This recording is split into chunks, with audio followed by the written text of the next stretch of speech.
Hello, I'm Dr. Wendell Bulmer, Chief of the Orthopedic Department at the Nucci Spine and Orthopedic Institute. My role is managing lesions and injuries to the upper and lower extremities. Dr. Nucci handles all the treatment of this neck and spine. My treatment would include both surgical and non-surgical approaches to injuries or conditions relative to the upper and lower extremities, which would include the shoulder, elbow, wrist, and hand. In the upper extremity. In the lower extremity, that would include the hip, knee, ankle, and foot.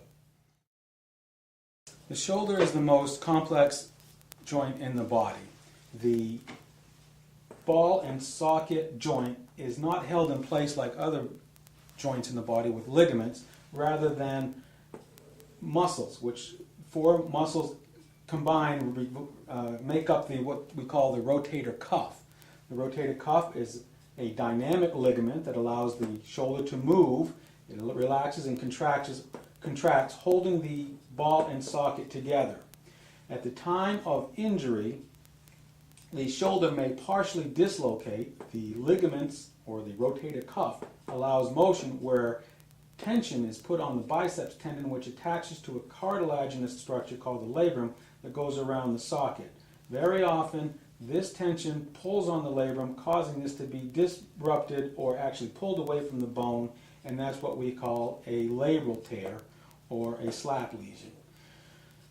Now, when that is torn away, because it's made of cartilage, it will not heal on its own. It will require a surgical intervention to reattach the labrum to the bone, and that is usually performed with a couple of anchors that are put into the bone itself, and sutures are applied to hold the cartilage next to the bone, and as the bone heals, it will actually cause the bone to grow into the cartilage to hold it in place.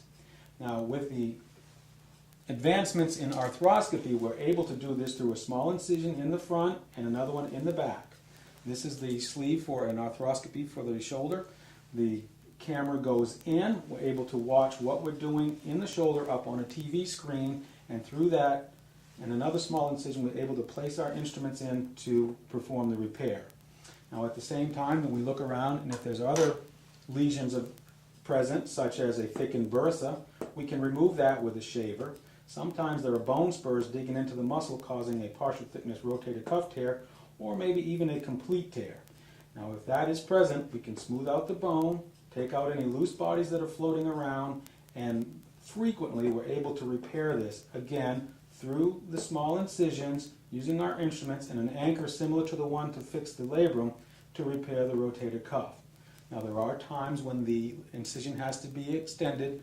A longer incision is made so we can look at the rotator cuff directly, but that occurs when there's a very large or complex tear.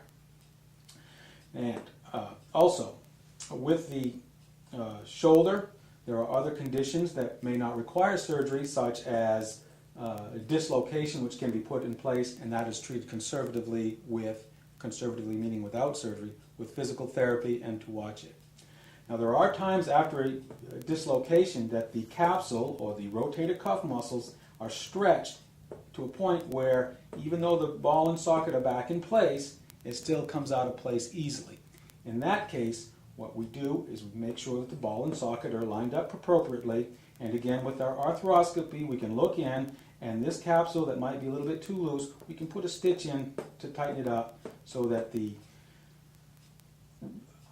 laxity or the looseness of the shoulder is corrected so that the shoulder stays in place better. In the past, that required a large incision, sutured it back, had to divide the muscles, and the recovery was less optimal as what we can get with the arthroscopic approach. Again, that can be done on an outpatient basis.